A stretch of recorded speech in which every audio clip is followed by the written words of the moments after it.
From MTN News, you're watching Montana This Morning. I'm Jonathan Ambarian at the state capitol. I'll have a closer look at what you can expect as the legislature approaches their transmittal deadline on Friday, and have more details on the huge volume of bills under consideration this week. Flight prices are on the rise. I'm Wendy.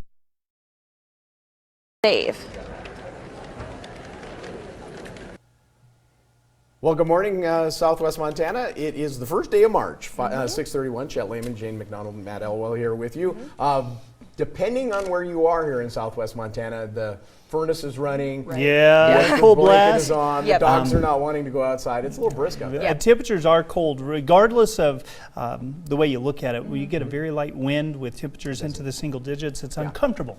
Yes. Yeah. That's a Little nice brisk. way of saying it. Temperature right now in Butte sitting at 2 degrees, 11 degrees this morning in West Yellowstone, 16 this morning in Belgrade. Pretty quiet overall here in Southwest Montana for the day today. A few mountain snow showers, very isolated chance of a passing snow shower in a few of the valleys, but overall pretty quiet. It remains chilly. Daytime temperatures into the 20s today. Don't look for that to change dramatically. The warmest day of the week coming tomorrow, and I don't think that anybody's calling it warm overall. We'll talk more about that. A chance of snow as we head into the weekend and out of the weekend. That's coming up from the weather patio in just a few minutes. All right, thank you, Matt. We are near at 6:33. As we first reported on Monday, we now have a clearer idea of the events leading up to the death of 19-year-old Jalen Williams.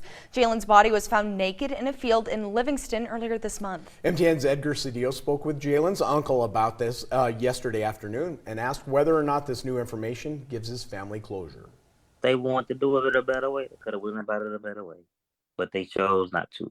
Jalen Williams' uncle, Terrence Brooks, says he and other family members are still frustrated, even after learning what police say happened leading up to Jalen's death on February 10th.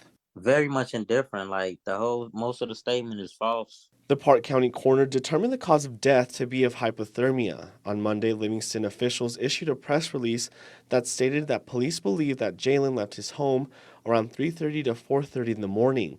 911 calls came in around 5 a.m. when people heard screaming. It was reported that the screaming sounded like a psychiatric episode.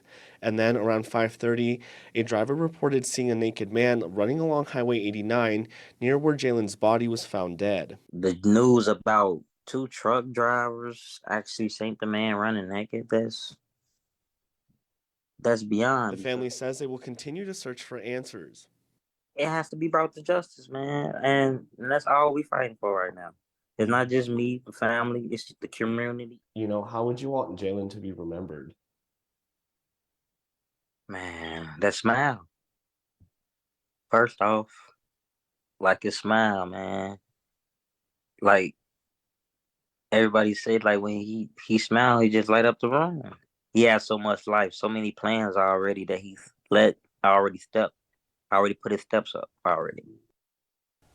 All right, that was MTN's Edgar Cedillo on that. More information, you can find that over on our website. Now, some local parents want the Bozeman School District to ban a book in the classroom. As MTN's Kristen Merkel reports, some Gallatin High parents have concerns about a book called The Marrow Thieves.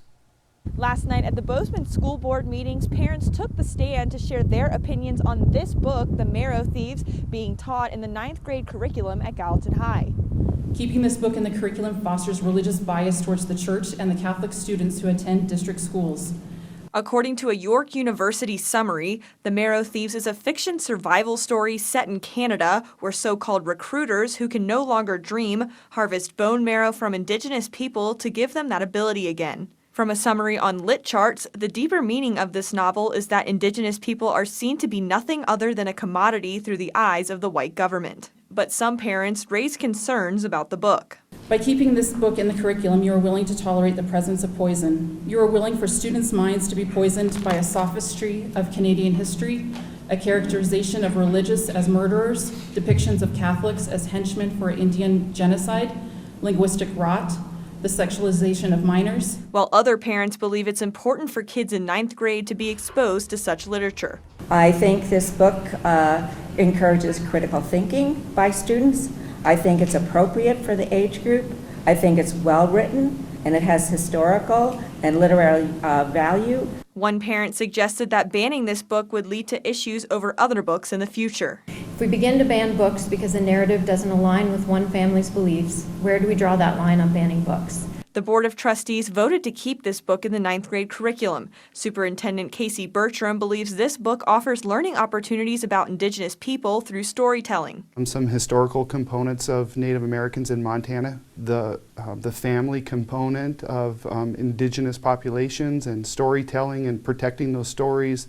Also, there's a Native language component in there that is important in Montana public schools. Bertram reminds us parents can opt their child out of reading any book. We have parents that opt their children out of books for whatever reason, and whatever that course of study is, then the teacher looks for an alternative title that can meet some of the same learning goals. In Bozeman, Kristen Merkel, MTN News.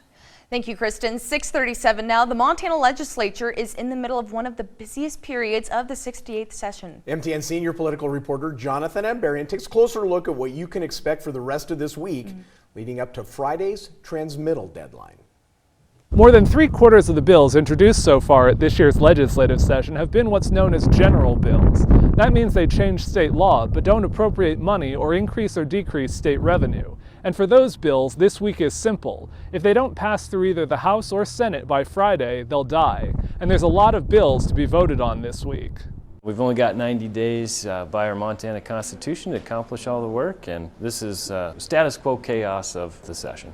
1,407 bills have been introduced in the legislature so far, more than 800 in the House and more than 500 in the Senate. That's already nearly 100 more bills than were introduced in the entire 2021 session. In the House, leaders expect they could hear 150 to 200 bills on the floor by the end of the week. Over the last week, legislative committees held hearings on dozens of bills and took votes on even more to determine which ones would go before the full House and Senate. House Speaker Matt Regier, a Republican from Kalispell, believes some of the high bill volume comes from Governor Greg Gianforte's red tape relief initiative. 160 or so bills from the red tape, and if you take that out, we're probably a little bit below average. He believes committee chairs have done a good job of balancing the workload. They've really handled this higher than expected volume better than even in past sessions I've been involved in. But House Minority Leader Kim Abbott, a Democrat from Helena, says she's concerned about what the rush of bills means for public participation. They get less of an opportunity to weigh in. They get less of an opportunity to show up and say their piece, and it's a lot harder to follow legislation that might have an impact on their lives or their communities. Both Regier and Abbott say they're open to looking at ways to address the crush of bills around transmittal for future sessions. The House and Senate will debate bills on the floor and take preliminary votes Wednesday and Thursday. On Friday, they're likely to focus on dozens of final votes on the bills that move forward. After transmittal, the legislature is expected to take a break. They'll return a week from Thursday, with about 2 months to go in the 68th session. In Helena, Jonathan Ambarian, MTN News. Yeah, something we'll continue to follow. Well, but if you've tried to book a flight lately, you've probably noticed prices are rising dramatically in some cases. But there are tricks of the trade to get lower fares. CBS's Wendy Gillette reports on some money-saving flying tips this morning from Los Angeles. Airline ticket prices are flying up these days, just as many Americans are booking for spring break and summer travel. It's really prices too high, The mobile app Hopper released data showing flights to Europe this spring are 16% higher compared to pre-pandemic 2019. Airfares to Mexico and Central America are up 30%.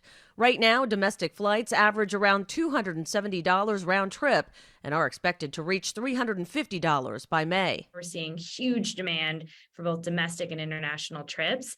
That's driving up prices, and costs are already high. Inflation is impacting hotels and airlines just as much as it's impacting consumers. So how to steer clear of some of that sticker shock?